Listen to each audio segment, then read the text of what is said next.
To you by NBC bearing, भारताची पहिली bearing उत्पादक। भाजप आमदार संजय उपाध्याय सध्या आपल्यासोबत आहेत। संजयजी, अनेक ठिकाणी उत्तर भारतीय सेनेकडून बॅनर लावले जात आहेत की सटोगे तो बचोगे, वरना पिटोगे, उत्तर भारतीय एक है तो सेफ है। तुम्ही कसं बघतात हा बॅनरवर? कारण मनसेने याच्यावर पलटवार केले। त्यांनी सांगितले आहेत की जर तुम्ही मराठीचा अपमान केलं तरी पण तुम्ही पिटणार आहेत। या राज्याचे मुख्यमंत्री देवेंद्र फडणवीस जी आहेत ते गृहमंत्री सुद्धा आहेत आणि राज्यात प्रत्येक नागरिक सुरक्षित आहे, कोणालाही घाबरण्याची आवश्यकता नाही। आम्ही निवडणूक हिंदुत्व आणि विकास या मुद्द्यावर लढणार आहोत आणि मुंबईकरांचा पंतप्रधान नरेंद्र मोदी, मुख्यमंत्री देवेंद्र फडणवीस यांच्यावर विश्वास आहे। मुंबईची जनता मुंबईच्या विकास काम बघून मतदान करणार आहे असा मला विश्वास आहे आणि म्हणून कोणी जरी घाबरण्याचा प्रयत्न करत असेल तर घाबरण्याची काही आवश्यकता नाही। देवेंद्रजींच्या राज्यात प्रत्येक माणूस सुरक्षित आहे। पण ठाकरे बंधूचा मुद्दा मराठी अमराठी आहेत, त्याच्या विरोधात आता भाजपने हिंदुत्ववादी जे स्टार प्रचारक आहे योगी आदित्यनाथ, मैथिली ठाकूर, नितेश राणे यांना उतरणार मैदानात। संजय राऊत यांनी टीका केली की योगी आदित्यनाथ आणि मैथिली ठाकूरची गरज काय? देवेंद्र फडणवीसजी मराठी नाहीत का? आशिष शेलार मराठी नाहीत का? अमित साटम मराठी नाहीत का? मी का मराठी बोलत नाही का?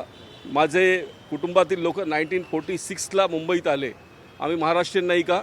आणि म्हणून मराठीच्या मुद्द्यावरती मतभेद करून आग लावण्याचा काही लोक प्रयत्न 1.5 वर्षापासून करत आहे, पण त्यांना यश भेटत नाही आहे। कारण मुंबईचा सामान्य मराठी माणूस हा विकासाच्या बाजूने आहे, तो हिंदुत्वाच्या बाजूने आहे आणि म्हणून आम्हाला पूर्ण विश्वास आहे की मुंबईकर हे पंतप्रधान नरेंद्र मोदी आणि मुख्यमंत्री देवेंद्र फडणवीस यांच्यावर विश्वास करतील, भाजपवर विश्वास करतील, महायुतीवर विश्वास करतील। पण ठाकरेचे जे मुद्दा आहेत, मराठी अमराठी किंवा उत्तर भारतीय सेनेचे जे मुद्दा आहेत, चालणार आहेत का या मानाने? ठाकरे बंधू स्वतःच्या अस्तित्वासाठी लढत आहेत आणि हे जनतेला माहीत आहे, म्हणून घाबरत ते आहेत।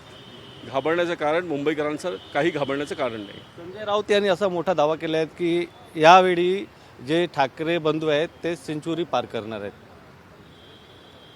संजय राऊत देशाचे पंतप्रधान बनवत होते, त्याच्यानंतर राज्याचे मुख्यमंत्री बनत होते, काही दिवसापूर्वी प्रत्येक नगरपालिका नगरपंचायतमध्ये महापौर बनवत होते।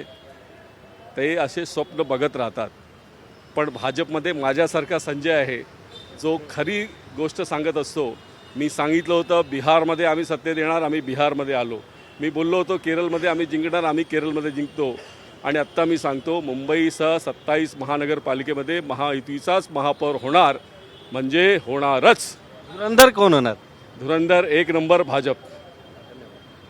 Video journalist Kamlesh Govind Thakur, TV9 Marathi, Mumbai. Brought to you by NBC bearing, भारताची पहिली बेअरिंग उत्पादक।